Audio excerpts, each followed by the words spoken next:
ہم اپنی بات کو اور مجلس اتحاد المسلمین کے پیغام کو رکھیں گے۔ میرے عزیز دوستوں اور بزرگوں، انشاءاللہ تعالی لاتور میں، ادگیر میں اور ضلع لاتور میں جہاں کہیں بھی بلدیہ کے الیکشن ہوں گے، وہاں پر مجلس اتحاد المسلمین کے امیدوار ضرور اور انتخابات میں حصہ لیں گے۔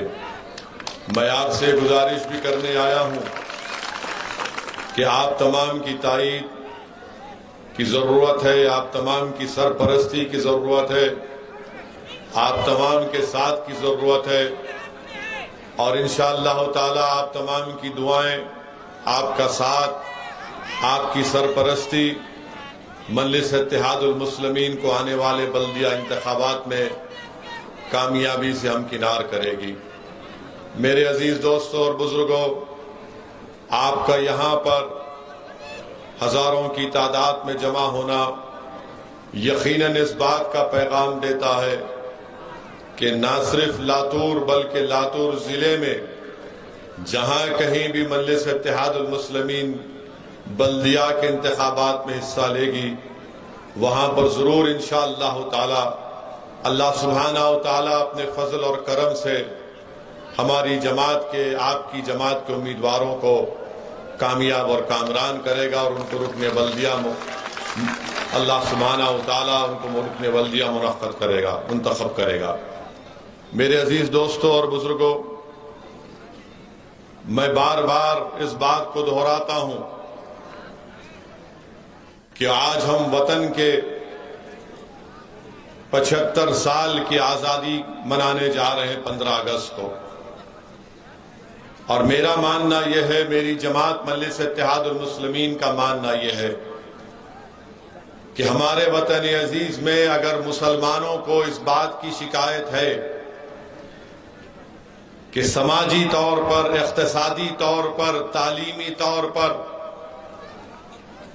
نوکریوں میں ہم کو ہمارا حصہ نہیں ملا، ہم کو ہمارا حق نہیں دیا گیا، تو میں آپ تمام سے وہی بات کو کہہ رہا ہوں کہ آپ کو ایک سیاسی طاقت بننا پڑے گا۔ جب آپ سیاسی طاقت بنیں گے تبھی آپ سے انصاف ہوگا، آپ کے حقوق ملیں گے اور آپ کے حقوق کا تحفظ بھی ہوگا۔ یہ ایک تلخ حقیقت ہے، آپ اس بات کو یاد رکھ لیجئے کہ صرف نعروں سے یا جذباتی تقاریر سے یا صرف اجتماعات منعقد کرنے سے بھارت کے مسلمانوں کو ان کا حق نہیں ملنے والا ہے۔ بھارت کے مسلمانوں کو اگر وطن عزیز میں ان کو ان کا جائز مقام اگر حاصل کرنا ہے، بھارت کے مسلمانوں کو اگر اپنے بزرگوں نے اس ملک کو آزاد کرانے کے لیے جنہوں نے اپنی جان اور مال کو قربان کیا، اگر ان کی قربانی کو زندہ رکھنا ہے تو آپ کو ایک سیاسی طاقت بننا پڑے گا۔ جب تک آپ ایک سیاسی طاقت نہیں بنیں گے، مظلوم مسلمانوں سے انصاف نہیں ہوگا۔ اگر آپ صرف یہی سمجھیں گے کہ نہیں مجھے سیکولرزم کے نام پر کسی کو ووٹ دینا ہے یا کسی کو ووٹ نہیں دینا ہے، تو یاد رکھیے آپ صرف الیکشن کی حد تک سیاسی پارٹیوں کو یاد اور نظر آئیں گے۔ اگر آپ یہ چاہتے ہیں کہ آپ کے مسائل کو حل کیا جائے، اگر آپ یہ چاہتے ہیں کہ وطن عزیز میں مجھے عزت ملے، جس کو انگریزی میں ہم کہتے ہیں ڈگنیٹی ملے، تو پھر یاد رکھو صرف عزت مجھے ملنا چاہیے، ڈگنیٹی مجھے ملنا چاہیے کہ بولنے سے آپ کو ڈگنیٹی اور عزت نہیں مل جائے گی۔ آپ سیاسی قوت بنو، سیاسی طاقت حاصل کریے، متحدہ طور پر اپنے ووٹ کا استعمال مجلس کے امیدواروں کو کامیاب کرنے کے لیے کیجئے۔ میں آپ سے وعدہ کر رہا ہوں یہ تمام مسائل کا حل، اس کا حل کرنے کا ایک طریقہ آپ کے سامنے پیش کر رہا ہوں۔ جس دن آپ اپنے نمائندوں کو منتخب کرنا شروع کر دیں گے، آپ میری اس بات کو ذہن نشین کر لیجئے کہ ہمارے اور آپ کے مسائل حل ہونا شروع ہو جائیں گے۔ بہت سے لوگ آ کر آپ کے درمیان میں پیغام دیتے ہیں کہ بھارت کے مسلمانوں کو سیاسی طاقت اور قوت نہیں بننا چاہیے. میں ان سے پوچھنا چاہ رہا ہوں، بتاؤ پھر 75 سال میں بھارت کے مسلمانوں سے انصاف ہوا یا نہیں ہوا؟ اگر میں جھوٹ بول رہا ہوں تو کیا سچر کمیٹی کے فائنڈنگز جھوٹے ہیں؟ اگر میں جھوٹ کہہ رہا ہوں تو رنگناتھ مشرا کمیشن کی رپورٹ کیا کہتی ہے بھارت کے مسلمانوں کے بارے میں؟ اگر میں جھوٹ کہہ رہا ہوں تو بتاؤ کنڈو کمیٹی کی رپورٹ کیا سچائی پر مبنی ہے یا نہیں؟ اگر میں جھوٹ کہہ رہا ہوں تو مہاراشٹرا کے محمود الرحمان کی کمیٹی کیا کہتی ہے مہاراشٹرا کے مسلمانوں کے بارے میں؟ میرے عزیز دوستوں اور بزرگوں، اگر آپ اپنے ووٹ سے اپنی پارٹی کو کامیاب اور کامران کریں گے تب ہم جا کر ان نوجوانوں کے مستقبل کو اچھا کر پائیں گے. یہ لڑائی جو آج مجلس اتحاد المسلمین لڑ رہی ہے، یہ لڑائی جو امتیاز جلیل، ڈاکٹر غفار قادری، لاتور کے صدر محمد علی، سید معین، شفیق اور تمام لوگ لڑ رہے ہیں، ہم یہ لڑائی آنے والی نسل کے لیے لڑ رہے ہیں کہ جو مصائب اور مشکلات کا ہم نے اپنی جوانیوں میں سامنا کیا، یہ جو بچے آج کے ہیں کل وہ اپنی جوانی میں ان تکالیف کو نہ دیکھ سکے.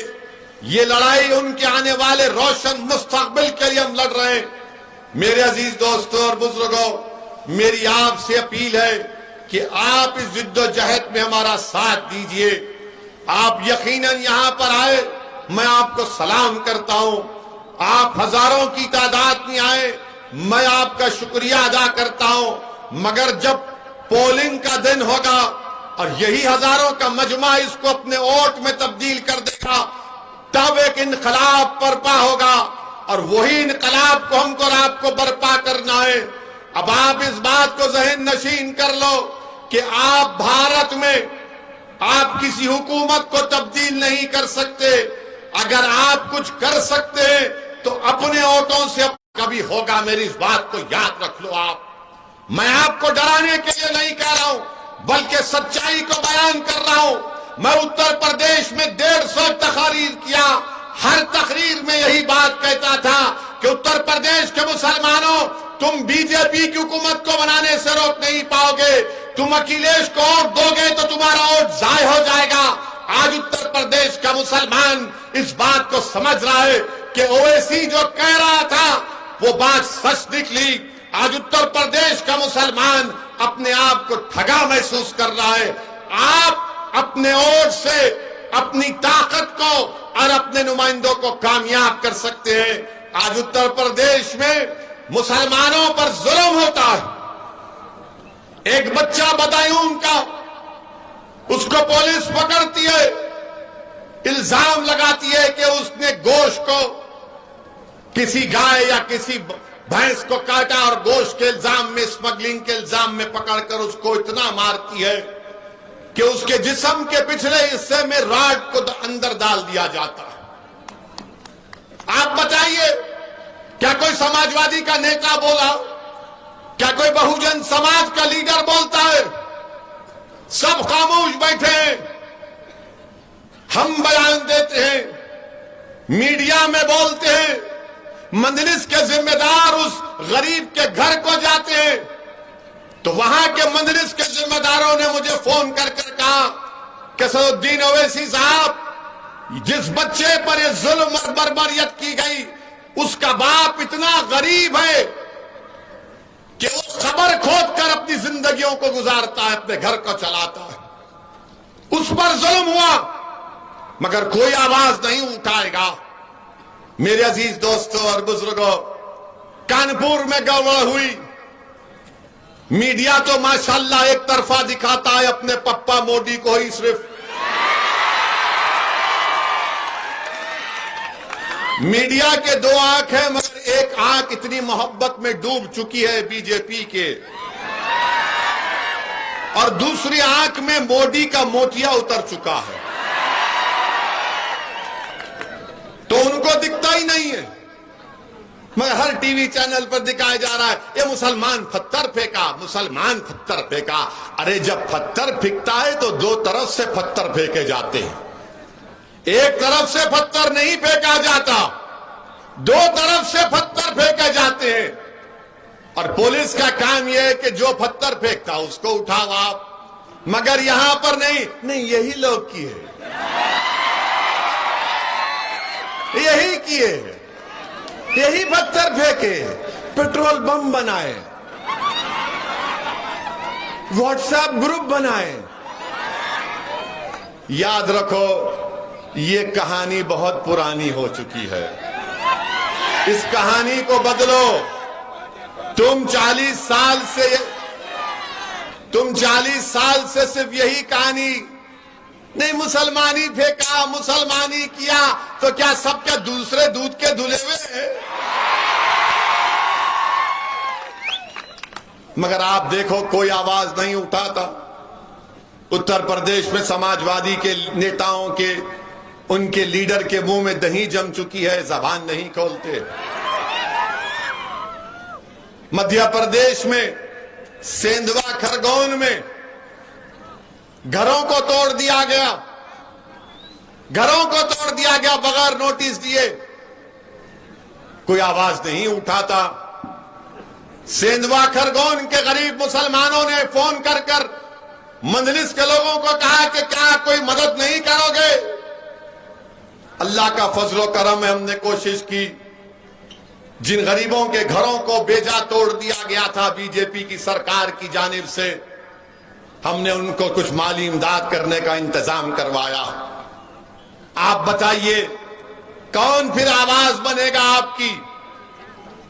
سب لوگ آ کر بولیں گے اویسی بھڑکا بھاشن دیتا ہے، اویسی جذباتی تقریر کرتا ہے۔ ارے میں جو کچھ کہہ رہا ہوں ابھی اور کہوں گا اس میں بتاؤ اس میں کیا سچائی ہے یا جھوٹ ہے، مجھے بتاؤ۔ تم صرف سچائی کو قبول کرنے کے لیے تیار نہیں ہو، تم مجھ سے نفرت اس لیے کرتے ہو کہ تم نہیں چاہتے کہ بھارت کا مسلمان ایک سیاسی قوت بن جائے، تم مجھ سے نفرت اس لیے کرتے ہو کہ تم نہیں چاہتے کہ غریب مسلمان کو انصاف ملے، تم مجھ کو گالیاں اس لیے دیتے ہو تاکہ تم نہیں چاہتے کہ مسلمان پڑھ لکھ کر اس کے منہ میں زبان آ جائے اور وہ اپنے انصاف کے لیے کھڑا ہو جائے۔ تم میرے جسم پر گولیاں اس لیے چلائی تم نے تاکہ تم نہیں چاہتے کہ میں زندہ رہوں اور غریب اور مظلوموں کی داستان کو، انصاف کو بیان کروں۔ مگر سن لو گولی مارنے والوں، سن لو میرے دشمنوں، میں مرنے کے لیے تیار ہوں۔ کیا تم مرنے کے لیے تیار ہو؟ بتاؤ گولی چلانے والوں۔ مجھ کو مارنے والوں یاد رکھو، تم کو بھی مرنا ہے، مجھے بھی مرنا ہے ایک دن۔ میں موت سے نہیں ڈرتا، میں ڈرتا اس بات سے ہوں کہ جب خبر میں تم اور ہم جائیں گے، جب حشر کا میدان ہوگا تو ہم کیسے اپنے اعمال کا حساب دیں گے۔ موت تو سب کو آنے والی ہے، کوئی دنیا میں زندہ نہیں رہے گا، جو آیا وہ جائے گا، جو دنیا میں آیا وہ جائے گا، مگر کون جائے گا؟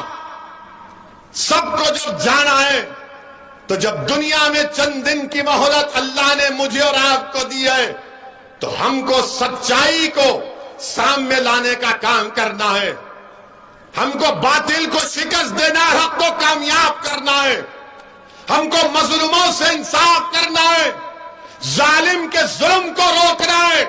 میں ہرگز اس بات کو نہیں مانتا کہ ظلم کو سہا جائے، ظلم کو سہنا بھی ظلم ہے، یاد رکھو میری اس بات کو، ظلم کو سہنا بھی ظلم ہے۔ اگر کوئی کہتا ہے کہ ظلم کو سہو، میں کہوں گا نہیں سہوں گا میں۔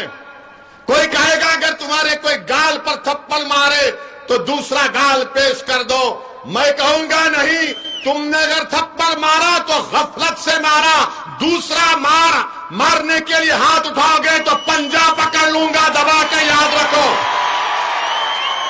وہ دن چلے گئے تم ہم کو ڈراتے تھے، وہ دن ختم ہو گئے، اب وہ دن چلے گئے وہ ڈرانے کے، اب ڈرانے والے یاد رکھو تمہارے ڈرانے سے ہم ڈرنے والے نہیں ہیں. میری زندگی کی قیمت اور تمہاری زندگی کی قیمت ایک ہے. اگر میں مسلمان ہوں تو میری جان کی قیمت کی کمی نہیں ہے. میں بھارت کا اول درجے کا شہری تھا، ہوں اور رہوں گا انشاءاللہ تعالی. لوگ پوچھیں گے اویسی تم کیا کہہ رہے ہو؟ مثال دے رہا ہوں. دلی میں فساد ہوا تو ویڈیو آج بھی ہے. وہ بچے کا نام، مرحوم کا نام فیصل یا فضل تھا. 3 بچے زمین پر لیٹے ہوئے ہیں. دلی کی پولیس ان کو مار رہی ہے اور مار کر زخمی ہے. اور حضرت پولیس دلی کی کہتی ہے کہ پڑھو جن گن من پڑھو. موت قریب ہے اس مسلمان بچے کی. وہ جن گن من پڑھ رہا ہے، اس کے بعد وہ بچہ مر جاتا ہے. کیا اس بچے کی جان کی قیمت نہیں ہے؟ کیا میں جا کر اس کی ماں سے کہوں کہ تمہارے بیٹے پر ظلم ہوا تم سہ لو؟ وہ کہے گی ظالم ہے تو بولنے والے. میں نے اپنی کوکھ کو جاڑ دیا، میں اپنی اولاد سے محروم ہو گئی. ہم ان ماؤں کو کہنا چاہ رہے کہ اب ہم اپنے بچوں کو نہیں کونے دیں گے انشاءاللہ تعالی. اب ہم ظلم نہیں سہیں گے.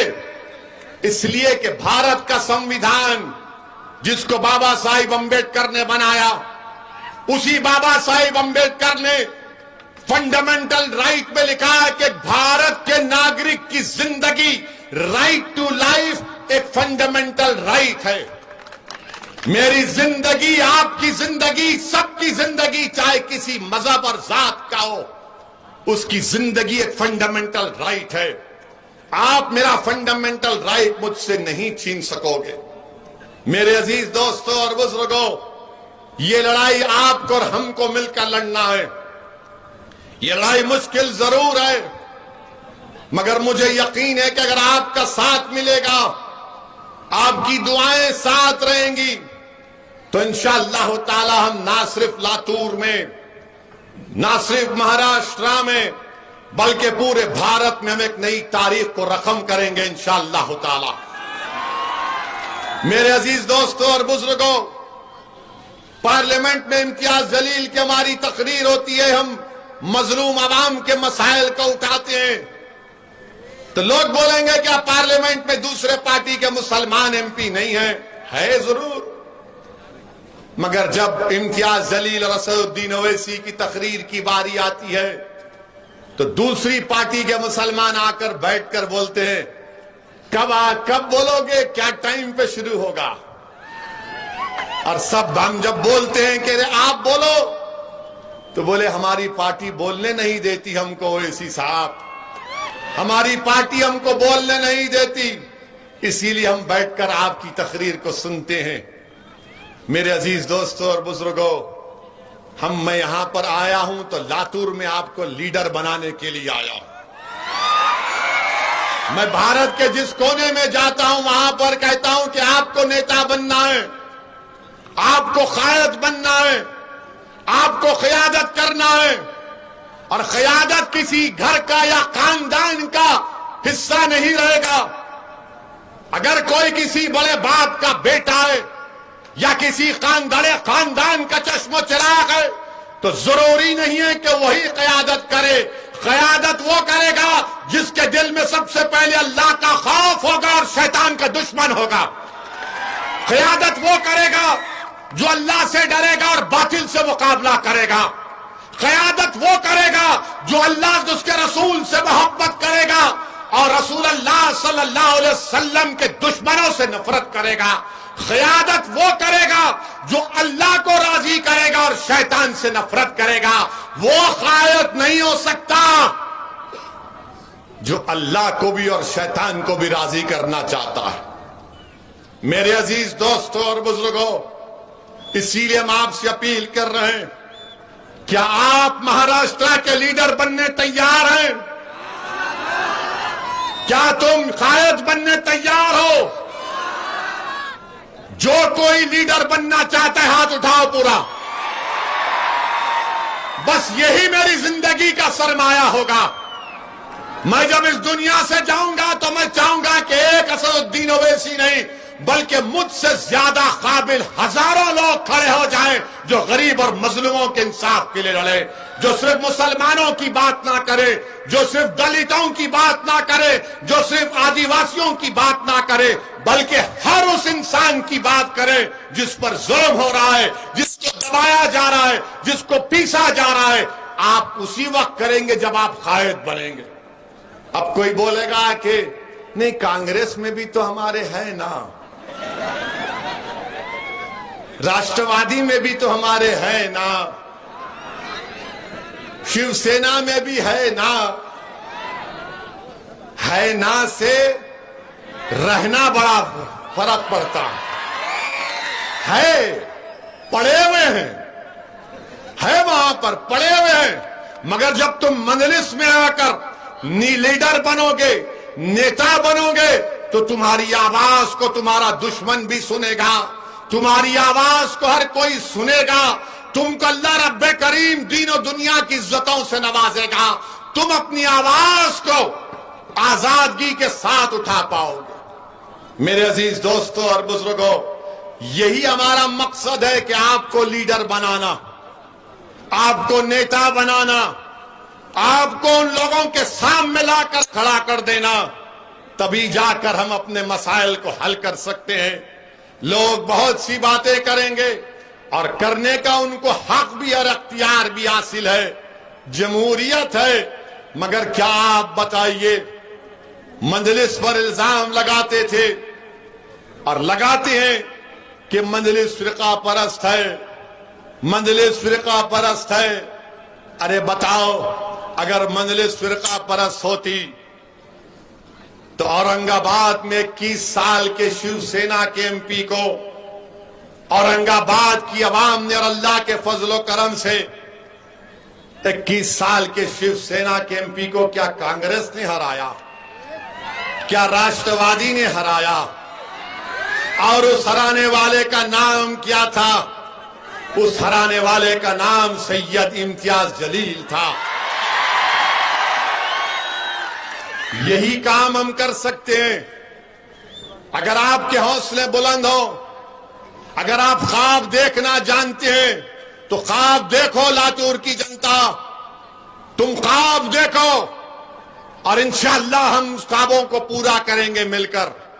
مگر اگر آپ خواب نہیں دیکھیں گے، اگر آپ یہی سمجھیں گے ارے نہیں بھائی کچھ نہیں ہونے والا ہے، یہاں کیا ہوتا، یہ سب ایک ملے ہوئے ہیں، نہیں میرے عزیز دوستوں اور بزرگوں، سب ملے ہوئے ہو سکتے ہیں، اسد الدین اویسی ان لوگوں سے کبھی نہیں ملا، نہ کبھی ملے گا انشاءاللہ تعالی۔ میرا کوئی مفاد نہیں ہے، میرا ایک ہی مقصد ہے، میرا ایک ہی مقصد ہے کہ آپ کو لیڈر بنایا جائے۔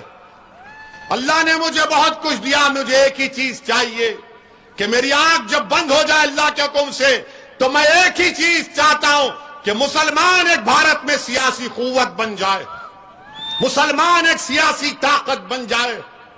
تب آپ دیکھیں گے، شاید میں زندہ رہوں یا نہ رہوں، مگر میرے الفاظ کو یاد رکھنا کہ ایک دیوانہ ہمارے درمیان میں آ کر پکارتا تھا کہ بھارت کے مسلمانوں کو ایک سیاسی طاقت بننا ہے، بھارت کے مسلمانوں کو نیتا بننا ہے، بھارت کے مسلمانوں کو لیڈر اور قائد بننا ہے، بھارت کے مسلمانوں کا مسئلہ سیاسی قوت سے حل ہوگا۔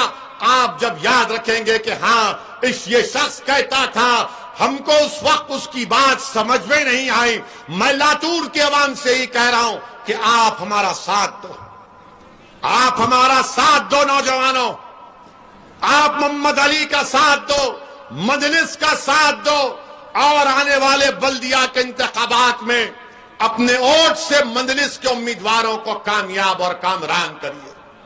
لوگ بہت سی باتیں کرتے جائیں گے، مگر آپ بتائیے جب اورنگ آباد کی پارلیمنٹ کی سیٹ سے امتیاز جلیل کو اللہ نے کامیاب کیا تو کیا ہم مہاراشٹرا میں ایک اور انقلاب نہیں برپا کر سکتے؟ برابر کر سکتے ہیں۔ لوگ بہت سی باتیں کریں گے، بہت سی باتیں کرتے آئے ہیں، ارے ایسا ہوگا، کچھ نہیں ہونے والا ہے، اب کچھ نہیں ہونے والا ہے۔